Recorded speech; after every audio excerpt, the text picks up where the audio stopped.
ओम श्री गुरुदेव दत्त श्री स्वामी समर्थ. नमस्कार मित्रांनो, आपण बघत आहोत संपूर्ण शिव महापुराण आणि त्यामध्ये आपण बघत आहोत कोटी रुद्र संहिता. आजच्या भागामध्ये आपण बघणार आहोत की गोकर्ण महाबळेश्वरच्या महिम्याची आणखी एक कथा आणि त्याचप्रमाणे उत्तरेकडील ज्योतिर्लिंगाचा महिमा प्रमाणे हटकेश्वराची उत्पत्ती कशी झाली आणि अंधकेश्वर व बटुकाची निर्मिती कशी झाली हे आजच्या भागामध्ये आपण बघणार आहोत. त्यासाठी व्हिडिओ शेवटपर्यंत नक्की बघा आणि तुम्ही जर चॅनलवर नवीन असाल तर चॅनलला सबस्क्राईब करा.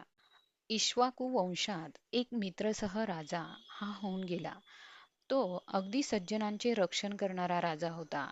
तो एकदा वनात गेल्यावर साधूंना त्रास देणाऱ्या दैत्यास त्याने मारले. दैत्याच्या भावाने राजाचा सूड घेण्याचे ठरवले आणि तो आचारी बनून त्या राजाकडे राजमहालामध्ये कामाला लागला. एकदा राजाने वशिष्ठांना भोजनासाठी बोलवले आणि त्यावेळी ते दैत्यरूपी आचार्याने त्यात 7 माणसांचे तुकडे घेऊन ताट तयार केले. वशिष्ठांच्या समोर ते ताट येताच त्यांनी राजाला राक्षस होशील असा त्यांनी शाप दिला आणि खरी गोष्ट कळाल्यावर 12 वर्षांनी तू राजा होशील असा उशाप देखील दिला. राजा राक्षस झाला आणि एका साधूला त्याने मारून खाल्ले. त्याच्या पत्नीने शाप दिला की तू स्त्रीसंग केला तर तू मृत्यू हा पावशील. 12 वर्षांनी राजा शापमुक्त झाला. एक दिवस ते गौतम ऋषीचे त्यांना दर्शन घडले आणि तो म्हणाला, घाबरू नकोस राजा, तू गोकर्ण महाबळेश्वरला जा आणि तिथे जाऊन तू शिवप्रभूंचे आत्मलिंग आहे तेथे स्नान कर आणि शिवलिंगाची तू तेथे जाऊन मनोभावे पूजा कर. त्यामुळे तुला मिळालेल्या शापापासून तुझी मुक्ती होईल. शिवकृपेने तुला शिवलोक देखील प्राप्त होईल. राजा हा गोकर्ण महाबळेश्वरला गेला आणि तिथे जाऊन शिवजींच्या आत्मलिंगाची पूजा केली आणि सर्व पापापासून मुक्त होऊन तो नंतर शिवलोकी गेला. आपण बघूया की उत्तरेकडील ज्योतिर्लिंगाचा महिमा. उत्तरेकडे देखील गोकर्ण नावाचे शिवजींचे एक मोठे क्षेत्र आहे आणि तिथे शिवांचे चंद्रभाल नावाचे शिवलिंग आहे. जो कोणी मनुष्य हा गोकर्णामध्ये स्नान करून चंद्रभाल शिवलिंगाची पूजा करतो त्याला शिवलोक प्राप्त होतो. या ज्योतिर्लिंगाचा महिमा अत्यंत अद्भुत असा आहे आणि या लिंगाचा महिमा म्हणजे वैद्यनाथ ज्योतिर्लिंगाप्रमाणे तो आहे. त्याचप्रमाणे महर्षी नावाचे एक अतिशय सुंदर तीर्थ या ठिकाणी आहे. या ठिकाणी दधीची ऋषींनी स्थापन केलेले एक शिवलिंग देखील आहे. या तीर्थावर विधी मंगल स्नान करून दधीशीश्वराची शिवलिंगाची अत्यंत प्रेमभावाने पूजा करावी. त्यानंतर दधीजींच्या मूर्ती देखील आहे त्यांची देखील पूजा करावी. असे केल्याने त्या भक्ताच्या जीवनाचे सार्थक होते. तसेच इहलोकी उत्तम सुखाची प्राप्ती होते. प्रमाणे उत्तरेकडे नैमिषारण्यामध्ये सर्व ऋषींनी स्थापन केलेले एक ऋषीश्वर नावाचे शिवलिंग आहे. हे शिवलिंग म्हणजे सुख शांती प्रदान करणारे आहे. या शिवलिंगाचे जो कोणी दर्शन घेतो त्याचा उद्धार होतो. तेच येथे हत्याहरण तीर्थावर एक कोटी हत्यांचे पाप नाहीसे करणारे एक शिवलिंग आहे. प्रमाणे देवप्रयोग तीर्थावर देखील ललितेश्वर लिंग आहे आणि नेपाळ देशात पशुपती शिवलिंग आहेत. आता आपण बघणार आहोत की हटकेश्वराची उत्पत्ती कशी झाली. शिवप्रिया पार्वती हीच बाणरूप झालेली आहे. याचे नक्की कारण काय, तर पुरातन काळी दारुक वनामध्ये अनेक शिवजींचे भक्त ऋषी वास्तव्य करत होते आणि ते शिवभक्त होते. एकदा ऋषी समिधा आणण्यासाठी वनात गेले असता त्यावेळी शिव हे विकट रूप धारण करून आश्रमाजवळ येतात आणि त्यांच्या हावभावाला पाहून स्त्रिया घाबरतात. त्यांच्या हातात शिवलिंग होते. काही वेळाने ऋषी आश्रमात येतात आणि त्यांनी हे विकट रूप पाहिले. ऋषींनी त्यावेळी शाप दिला की तुझ्या हातातील शिवलिंग गळून पडेल. त्याप्रमाणे ते गळून पडले आणि ते लिंग अग्निसमान सर्व ठिकाणी जाळत सुटले. त्यामुळे देव, मानव आणि ऋषी हे सर्व प्रकार पाहून चिंता करू लागले. त्यावेळी ब्रह्मदेव ऋषींना म्हणाले की ज्यांना तुम्ही शाप दिला ते साक्षात शिव आहे. आता तुम्ही पार्वतीची स्तुती करा आणि तुम्ही शिवांना शरण जा.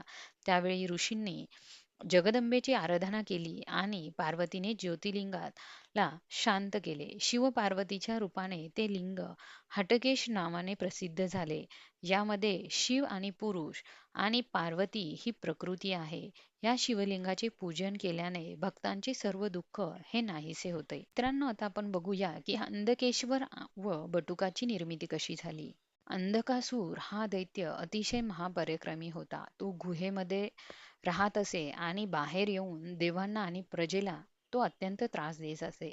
मुळे सर्व देवांनी शिवांनाची प्रार्थना केली आणि त्यांना सर्व दुःख सांगितले. जिनी देवांना सांगण्यावरून शिवांनी विराट सैन्य घेऊन अंधकासुरावर आक्रमण केले आणि त्या दृष्ट दैत्याला त्यांनी गुहेतून बाहेर काढून दैत्यांची आणि देवांचे मोठे युद्ध झाले. अंधकासूर गुहेत जाऊन बसला. शिवजींनी त्रिशूळाने त्याला ठार केले. प्राण जाताना तो म्हणाला की आपल्या हातून मरण येणे हे माझं सद्भाग्य आहे. त्याने देवाला प्रार्थना केली आणि माझ्या मनात सदैव तुमच्याबद्दल भक्ती राहू दे की शिवांना प्रार्थना केली आणि तुम्ही येथे स्थित व्हावे असे देखील अंधकासुराने शिवांना सांगितले. तेव्हापासून शिव हे जगाच्या कल्याणासाठी लिंग रूपाने तेथे राहिले. पूर्वी ददीची नावाचा देखील ब्राह्मण होता. तो धर्माने आचरण करणारा होता. त्याचा पुत्र सुदर्शन हा देखील सुशील आणि अगदी गुणवान होता. त्याच्या पत्नीचे नाव दुकुला आणि त्यांना देखील 4 पुत्र होते. एक दिवस ददीची ब्राह्मण उत्सव निर्मित परगावी जाण्यासाठी निघतो. त्यांनी आपल्या मुलास सांगितले की काही दिवसासाठी परगावी जाणार आहे, तरी तू शिवपूजेत खंड पडू देऊ नको.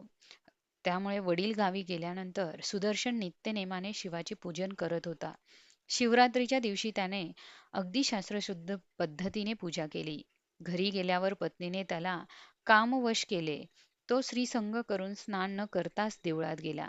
त्याने शिवपूजन केले. त्यावेळी शिव म्हणाले की आजच्या शिवरात्रीच्या पवित्र दिवशी तू श्रीसंग करून स्नान न करताच माझे पूजन केले, त्यामुळे तुला जडवत्व प्राप्त होईल आणि यानंतर तू माझे लांबूनच दर्शन घेत जा. त्यामुळे सुदर्शनाला जडत्व प्राप्त झाले. ज्यावेळी ददीची ब्राह्मण घरी आला, त्याला सर्व हकीकत समजते आणि आपल्या कुपुत्राने कुळाला बट्टा लावला म्हणून तो खूप दुःखी होतो.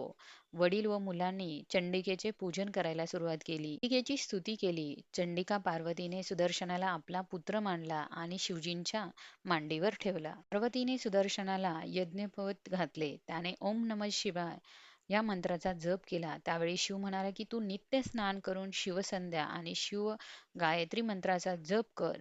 तुझ्या सर्व दोषांचे निरावरण होईल आणि त्यामुळे तू नेहमीच विजयी होशील असा आशीर्वाद देखील त्यांनी दिला. अशा प्रकारे शिव पार्वतीने सुदर्शनाला आपला पुत्र मानले. आणि एक महान शिवभक्त होता. तो नित्यनेमाने ब्राह्मण भोजन यज्ञ करत असे आणि शिवजी त्याला प्रसन्न झाले आणि म्हणाले की हा तू ध्वज घे. ध्वज प्रातकाळी उभा राहील आणि माझा यज्ञ पूर्ण झाल्यावर सायंकाळी खाली पडेल. दिवस असे झाले की ब्राह्मण भोजन होण्यापूर्वी ध्वज खाली पडला. त्यावेळी एक विद्वान ब्राह्मण येतो आणि तो म्हणतो की ब्राह्मणाच्या भोजनापूर्वी बटुकाचे भोजन झाले आहे. त्यामुळे शिवजी संतुष्ट झाले म्हणून ध्वज खाली पडला. या लीलेमुळे शिवजींनी लोकांना बटुकाचा महिमा दाखवून दिला आणि म्हणून विद्वानी बटुकाला हे अतिशय श्रेष्ठ असे मानले जाते. आता आपण बघूया चंद्राची प्रार्थना आणि सोमनाथांची उत्पत्ती कशी झाली. प्रजापती दक्षाने आपल्या कन्या चंद्राला दिल्या. चंद्राचे रोहिणीवर विशेष प्रेम होते. त्यावेळी दक्ष म्हणाला की हे चंद्रा, तू उत्तम कुळात जन्माला आला आहेस, तर मग आपल्या भार्यांना कमी अधिक कसा तू लेखू शकतोस. त्यावेळी चंद्राने दक्षाचे बोलणे थोडे देखील मनावर घेतले नाही आणि त्यामुळे दक्षाने शाप दिला की हे चंद्रा, तू क्षयी होशील. या शापामुळे चंद्र हा क्षयी झाला आणि निस्तेज झाला. त्यावेळी ब्रह्मदेवांच्या सांगण्यावरून देव आणि ऋषी हे चंद्राकडे गेले आणि त्यांनी मृत्युंजय विधीने शिवप्रभूंचे पूजन केले. चंद्रास तपश्चर्या करण्यास सांगितले. देव आपल्या स्थानी गेले. चंद्राने मृत्युंजय मंत्राने शिवांचे पूजन केले. कठोर अशी साधना केली आणि शिवजींना प्रसन्न करून घेतले. त्यावेळी चंद्राने वर मागितला की माझा शरीराचा क्षय कमी करा. त्यावेळी शिव त्याला म्हणाले की प्रत्येक महिन्यातील कृष्ण पक्षात तुझी एक एक कला ही नाहीसी होईल आणि शुक्ल पक्षात एक एक कला वाढून ती पूर्ण होईल. चंद्राने शिवांची स्तुती केली आणि प्रार्थना केली की आपण या प्रभात क्षेत्री वास्तव्य करावे. वेळी शिव हे पार्वतीसह लिंग रूपाने तेथे राहिले आणि तेच सोमेश्वर हे पवित्र क्षेत्र बनले. मित्रांनो, या पुढील भाग आपण पुढच्या व्हिडिओमध्ये बघणार आहोत. त्यासाठी चॅनलला सबस्क्राईब करायला विसरू नका. धन्यवाद.